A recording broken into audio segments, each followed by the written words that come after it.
After many months of honestly being so bored to the point where I started going back and playing random games on my Nintendo DS, when I had nothing else to do with my life except waste away, waiting not only for school to start, which is horrible, but for the weather to no longer be so nice, I was waiting for FIFA 23. I was waiting for FIFA 23 Career Mode.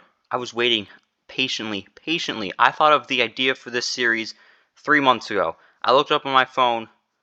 It was July 8th is the exact day when I thought of doing this, how I was going to plan it all out. I just was brainstorming for like 5 minutes, typing out everything, how I wanted everything exactly to go, and the time is finally here. Did I just get a good workout in? Yes. Did I maybe fail 3 exams in my first year of college? Yes. Does any of that matter? No, because we are here, FIFA 23, Cambridge United Career Mode. I did post some polls asking what you all wanted to see, but that was really just a failed attempt to drum up some hype about this career mode. I can't say I'm in a little bit of a interesting position right now, trying to figure out exactly what to do for my next series. But none of that matters because we have this series to focus on. With Cambridge United, they're down in EFL League 2, third tier of England. Board expectations, do not like that financial is now set at high. It's been at medium for really, except until I think FIFA 21, and since they introduced the system, it was out of 3, which is why I love them. I mean, hey, what are you going to do? 1.5-star team, we got nice kits. I mean, this is pretty standard lower tier of England career mode. Each episode is going to be a month, so, and I'm thinking maybe just doing flat out 10 seasons. If we don't win the Champions League by then, do an 11th. But I think that unless we don't win the Champions League, it's going to be 10 seasons. You know, if we win the Champions League in Season 8, we're going to go back. We're going to do it in Season 9. We're going to do a Season 10. Because I realized, looking back at my old series, I never really got a chance to enjoy the good and the great teams. You know, I'd only use them for a year because we just surge up to greatness thanks to dynamic potential. We'd storm everyone in the Champions League, and then it's all over. I didn't get a chance to really have fun with those great players. So we're changing that in this series. So these are the settings I'm using. Legendary difficulty, half length, 6 minutes, dollars. No financial takeover.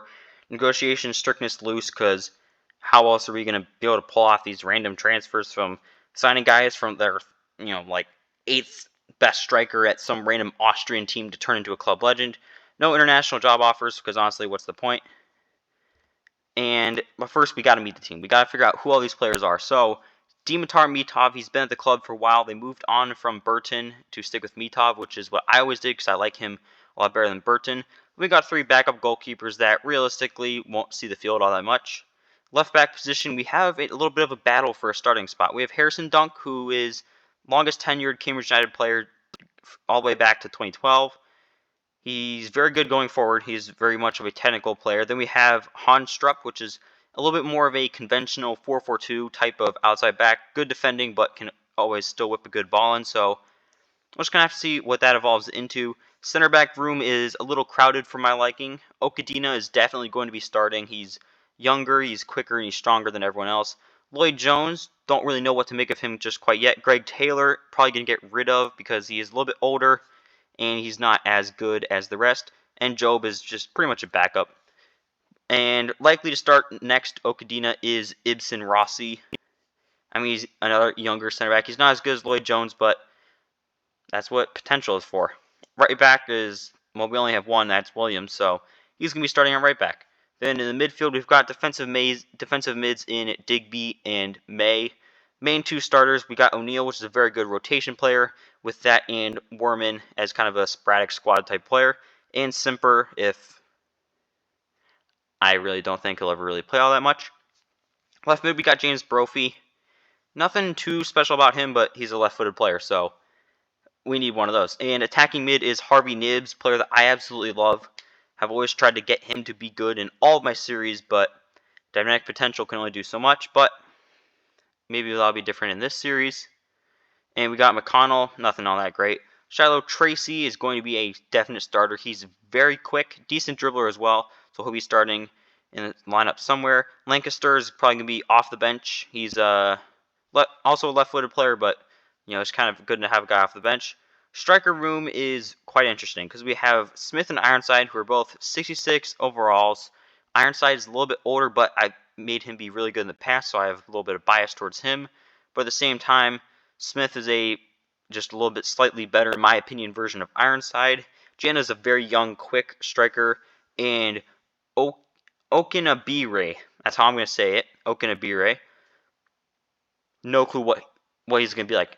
New to the team this year, so we'll just have to see how that works out. But this is how I do think we're going to be lining up heading into this season, playing a 4-4-1-1 with an attacking mid.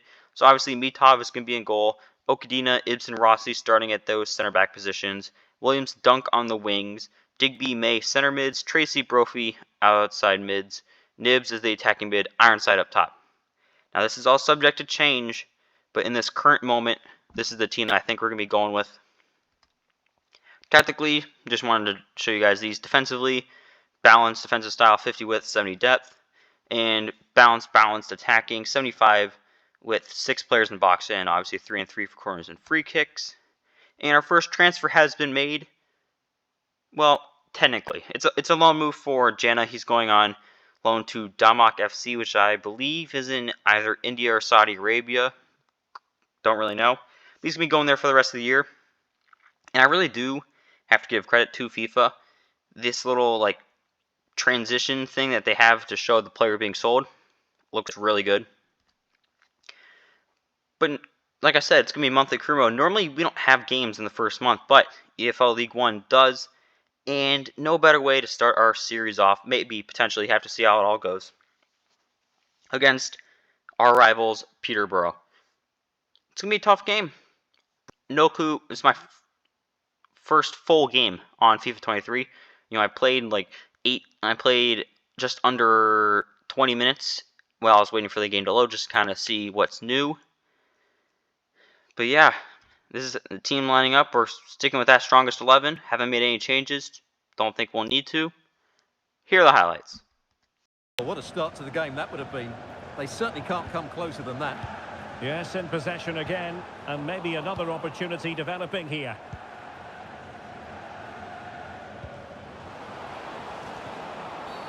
Oh, it was a terrible-looking challenge, and a big decision for the official here.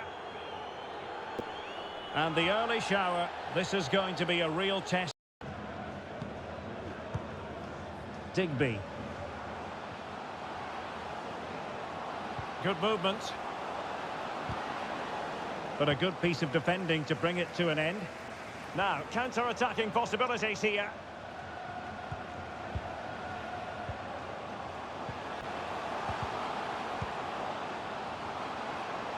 Moving forward effectively. Must take the lead here. There it is! The first goal.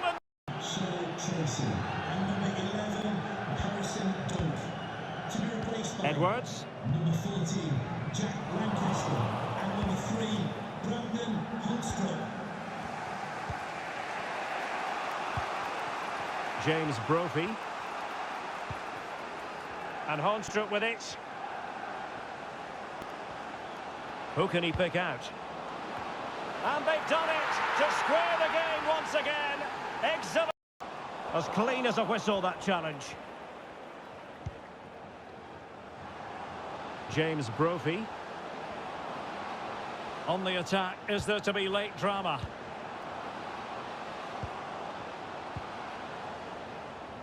Splendid tackle and a throw-in coming up.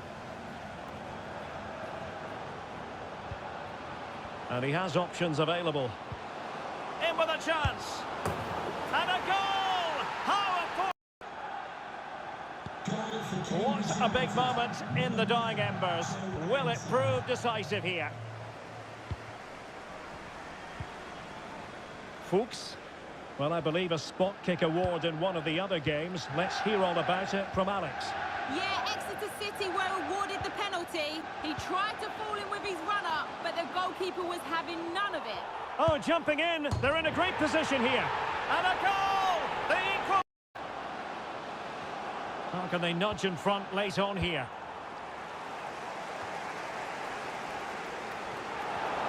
And the referee is going to add on 4 added minutes.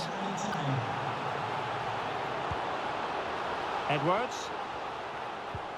Ollie Norburn. Edwards. And a fine cross. A goal! Great excitement! How about... So we lost to a stupid late game goal. And this game really felt like a lot like FIFA's of the past. I mean, you look at the scoreboard, we're up 2-1, and then we just concede 2 goals. I mean, expected goals, they did do better than us, but other than that, it was a very even game. Just didn't pull out the win. It's unfortunate, and it does put us just 2 spots above relegation zone. Is it time to panic yet after one whole game? So yeah, nothing really to be said there. Next month, don't really know what we're gonna do. Probably play the cup game against Barrow, maybe. Probably play. I don't know. We'll play one of the other league fixtures. I don't know. And the nice thing is, you don't know either. So you'll have to watch the next episode to figure out who we play against. But I also want to let you guys know the little highlights, the clips. I was thinking of doing each goal as 30 seconds just for this first season to kind of figure out the length of the video and how things just, kind of go. If you want them to be shorter, you want them to be longer, just let me know down below. And I don't think I have anything else left for you guys. Thanks for watching, and I'll see you all in the next video.